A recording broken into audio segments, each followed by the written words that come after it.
I don't really like doing reviews of documentaries. I think it's tough to find critiques of them unless they miss something on a technical level, or if they're missing a huge chunk of the story. But seeing that this is a Patreon request, there's really no way to avoid it. I do love documentaries. I think it's interesting to watch someone who's knowledgeable about a given topic, or to watch people who have a lot of history about the said subject. And in the case of something like Boy State, I think it's fun to watch something about an event that some of the audience may never experience themselves.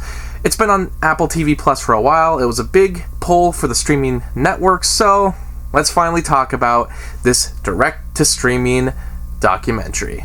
I tend to avoid documentary reviews because for something like The Last Blockbuster, I'm destined to say things like, yeah, it was really cool, because in most instances, I think documentaries are cool. Sure, there's times where the subject just doesn't get the specific focus I was hoping for, and there's others that really mess with the expectations of what typically comes from the format, like with Gates of Heaven. But for the most part, I typically have the same reaction depending on my level of interest in the subject.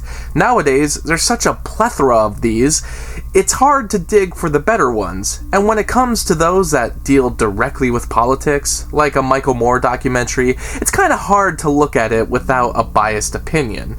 Boy State, which is about a gathering of Texas high school boys to create a one-week government body, doesn't make me bring up my own personal beliefs, because there's a greater emphasis on the broader impact political action has on individuals, especially at a young age. In the documentary, we follow 4 different boys of various backgrounds and ethnicities, 2 of which become district chairs of the Federalists and Nationalists, stand-in party names to separate the boys, while the other 2 boys fight to become governor. Throughout it, there's mock debates, legislation proposed that ranges from silly things like alien warfare to Texas seceding from the Union, and there's controversy with one candidate presenting a falsified version of themselves to win votes, while one of the district chairs deals with a racist Instagram account. Basically, it's a good representation of a lot of different issues that are dealt with in real political campaigns and government as a whole, if not on a somewhat soft level. I think the more shocking aspects come from the personalities developed by the boys.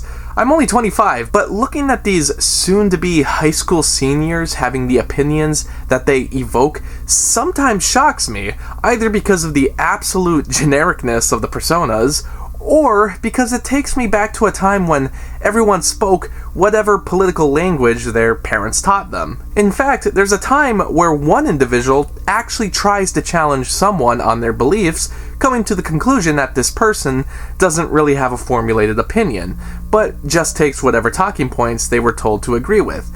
Not that it's only a throwback to being that age, but it also makes me realize that a lot of this young thought processing remains with people as they get older and beyond.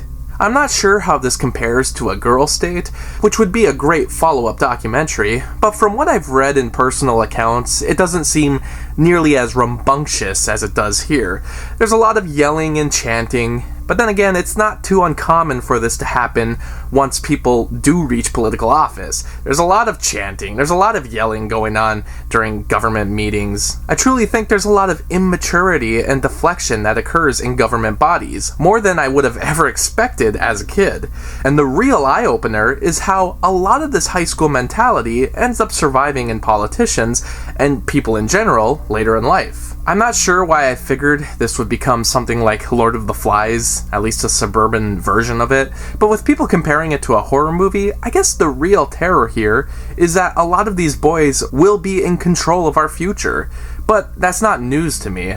It's too bad we don't dig into more of the others who attend, but for the main few we focus on, I think we get some great tidbits. For example, one boy, Robert, decides to run his campaign as a hardline conservative, with the assumption that it will win votes since they're in the Republican-leaning state of Texas, even though this boy admits that he doesn't have these beliefs himself. In the end, he loses, and he understands that the people maybe wanted something a little more serious, even if the voters weren't presenting themselves that way.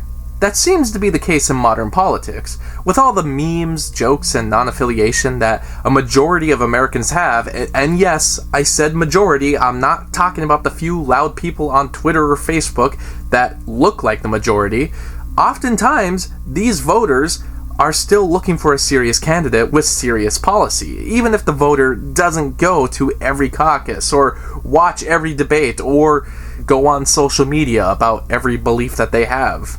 Another boy, Stephen, wins to be the nationalist candidate and has a down-to-earth approach that's extremely honest, which helps him to get a lot of support. But in the end, he loses the gubernatorial election to a more well-spoken Federalist candidate, someone the other boys compared to Ben Shapiro. Even though Stephen had some good come-together philosophy, he unfortunately doesn't get enough support. We don't see much of this Federalist candidate, but I believe he was better at public performance than Stephen, which unfortunately is another sad issue in elections. Often, regardless of ideas, the person who can talk better wins. Even though the earlier candidate, Robert, had charisma, I don't think he came across as believable. The voters want someone who appears true, but is also able to speak in a microphone, or at least better than the other candidate. So in a way, I'm glad to see that these young voters dismiss a fake candidate, but it's also disheartening that someone with so much honesty still can't make it. I'm happy with the ones they chose to follow because I think we get a good mix of different personalities and upbringings that exist in the US, which includes the no-nonsense Ben, or the charismatic and sometimes cocky Renee. I didn't mention them much, but they have a huge impact on the election, and both come from an interesting place. Ben is acting like he's right about everything, certainly with an ego that gets challenged at times, and Renee expects to be out of place at the boys' state, which mostly ends up being true, but he sticks to his goals and makes it through some of the more awful negativity, even racism, which makes him a more commendable and likable leader.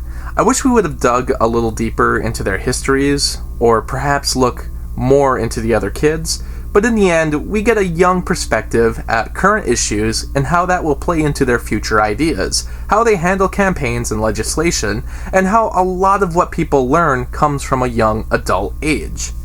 So, like a lot of documentaries, I admire it, and I was interested.